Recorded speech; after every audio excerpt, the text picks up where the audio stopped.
Hello everybody, welcome to our first episode of Cocktail Masterclass from Oculto 477. If you haven't seen our first video, my name is Carlo Bracci. I'm one of the partners here at Tahona Bar and Oculto 477, and today we're going to be making our Mezcal Old Fashioned. It's a little different from what normally you see around. We're going to use In Silencio today. It is one of my favorite brands, definitely one of the most affordables, but definitely a very quality brand. They care a lot about sustainability and they look after a lot of the agave industry. They are producing in a little village called San Baltazar. San Baltazar is one of my favorite villages where mezcal gets produced. A lot of mezcals from that region have a very distinctive minerality to it due to the limestone that is in the region. Another very unique characteristics of our mezcal fashion is our syrup made with a tea called Lap Sang Shu Song. I'm probably butchering the name. It is an Asian tea that has a very distinctive smoky flavor to it. So you basically just make a tea out of it, I double brew it, and then I use that water to dilute 2 parts of sugar with it. I will have this together with your kit as well with all the other ingredients. And let's start making a drink. I'll be using a mixing glass today, but you can use anything you find at home. I recommend any kind of old metal shaker or any kind of glass you can find at home that will accommodate enough ice. I'm gonna start with the cheapest ingredients. I recommend that as well. It's always a good measure to start with something that if you make a mistake and you have to throw it away, it's not a big deal. So we're gonna do a 1/4 ounce of our sweetener. We're gonna do a full 2 ounce of mezcal.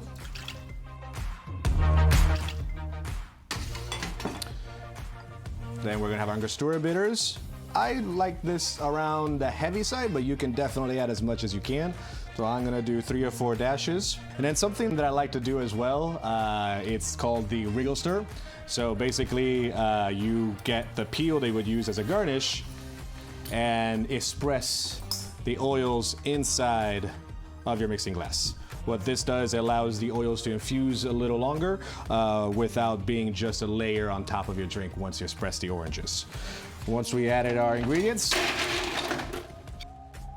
we add our ice. Another good habit is to fill your glass with ice as well. Make that chill while you are diluting your drink.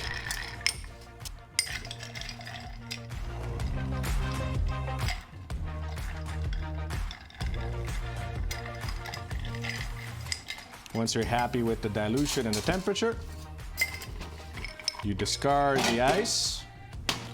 I'll be using some kind of, the ice that we use in here, it's nice and crystal, nice and clear. You're definitely welcome to get one of these. I'll put the link below. It's one of our local shops here in San Diego called Collins & Coops. All the toys that you see on here, we get them from them. And this is definitely a really cool toy to have at home to replicate the same ice that we use at work. But you are very welcome to use any kind of ice you have in your freezer. I'm gonna go and pour this directly over the ice cube. Having a good wash line. And then something I'm gonna put in the kit as well is gonna be a little sprayer. Not like this one, of course, but I like to express a little bit of island scotch over the drink to bridge that gap between the peatiness of the scotch with the smokiness of the mezcal. And then the final touch, we're gonna need a nice perky grapefruit. We're gonna peel a very light peel off of it. And then gently we keep the pitted part towards you, the external part of the skin towards the glass, and gently express the oils out of the skin. I like to really rub this over the rim so it actually stays throughout the whole drink and is not just there for the first 2 sips. Just drop that in. And this is our Old Town Fashion. Thank you for following us and stay tuned for the next episode. You're gonna have all the links below for all the information you're gonna need on where to order this cocktail kit. Plus, we're collaborating with Collins & Coops, so you can even have a basic kind of toolkit to make all of these cocktails as well at home. See you next time. Stay safe and stay at home.